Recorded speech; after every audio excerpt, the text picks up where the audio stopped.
Hello friends, welcome to Rathi's kitchen. நான் உங்கள் ஏமா பேசுகிறேன். இன்றைக்கி நம்ம சேனலில் இந்த தைப்பூசத்துக்கு திருப்பாகம் எப்படி செய்கிறது தான் பார்க்க போகிறோம். இது 10 நிமிஷத்தில் ரொம்ப சுலபமாக செஞ்சிடலாம்.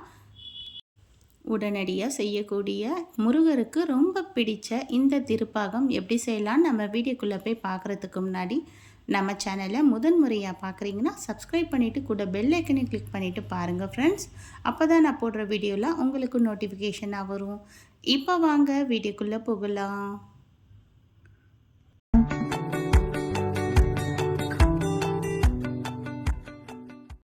ஃப்ரெண்ட்ஸ், இப்போ நம்ம இந்த திருப்பாகம் செய்கிறதுக்காக ஸ்டவ்வில் ஒரு கடாய் வச்சுக்கலாம். இதில் ஒரு கப் அளவுக்கு நெய் சேர்த்துக்கலாம்.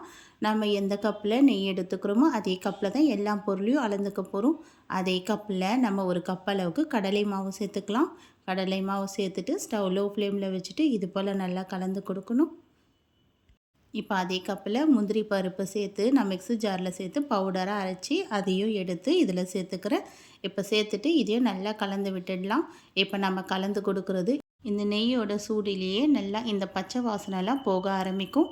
இது போல் நல்லா ஒரு 2 நிமிஷத்தில் நல்லா கலந்து விட்டுடலாம். கலந்து விட்டதுக்கப்புறமா இந்த கடலை மாவு நல்லா வெந்து வரத்துக்கு இது நல்லா காசின பாலை 2.5 கப் அளவுக்கு நான் சேர்த்துக்கிறேன். பால் சேர்த்து நம்ம இது போல் கலந்து விடுறதுனால நமக்கு இதில் சேர்த்துருக்க முந்திரி பருப்பு கடலை மாவில் நல்லா வெந்து வரும். பால் சேர்த்ததுக்கப்புறம் இந்த கடலை மாவு நமக்கு கட்டிப்பட ஆரம்பிக்கும்.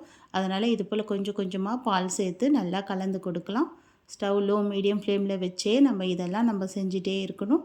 அப்போ தான் இது நமக்கு கட்டிப்படாமல் கரெக்டான பதத்தில் இந்த திருப்பாகம் ரெடியாகும். இப்போ இந்த கடலை மாவு நல்லா வெந்து வர ஆரம்பிச்சிடுச்சு. இந்த அளவுக்கு வந்ததுக்கப்புறம் 1/2 ஸ்பூன் அளவுக்கு ஏலக்காய் பவுடர் சேர்த்துக்கலாம். இது கூடவே 1 கப் அளவுக்கு சர்க்கரையும் சேர்த்துக்கலாம். சர்க்கரை சேர்த்ததுக்கப்புறம் இது நல்லா இலகி வரும். இதில் கொஞ்சம் ஈரப்பதமும் வர ஆரம்பிக்கும். இது போல் நல்லா கலந்து கொடுத்துட்டே இருக்கலாம். இதை நல்லா ஒரு 2-3 நிமிஷத்துக்கு நல்லா கலந்து கொடுத்துட்டே இருக்கலாம். இது நல்லா இலகி இதில் இருக்கிற ஈரப்பதெல்லாம் நமக்கு நல்லா குறைஞ்சி வரணும். அந்த அளவுக்கு நம்ம நல்லா கலந்து கொடுத்துக்கலாம்.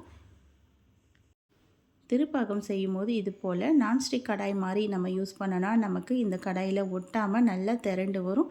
இது நல்லா ஒரு அல்வா பதத்துக்கு நல்லா திரண்டு வந்துட்டு இருக்குல்ல, இந்த அளவுக்கு வந்ததுக்கப்புறம் நம்ம ஸ்டவ் ஆஃப் பண்ணி விட்டுடலாம். இப்போ நமக்கு திருப்பாகம் சூப்பராக நமக்கு ரெடி ஆகிருக்கு. இந்த தைப்பூசத்துக்கு முருகருக்கு பிடித்த திருப்பாகம் ரொம்ப சுலபமான முறையில் நம்ம செஞ்சுருக்கோம். கண்டிப்பாக நீங்களும் ட்ரை பண்ணி பாருங்கள் ஃப்ரெண்ட்ஸ். ட்ரை பண்ணி பார்த்துட்டு எப்படி இருக்குன்னு எனக்கு மறக்காமல் கமெண்ட் பண்ணுங்கள். இந்த வீடியோ பிடிச்சிருந்தால் லைக் பண்ணுங்கள். மறக்காமல் நம்ம ரதிஸ் கிச்சனையும் சப்ஸ்கிரைப் பண்ணிவிடுங்க. தேங்க்யூ.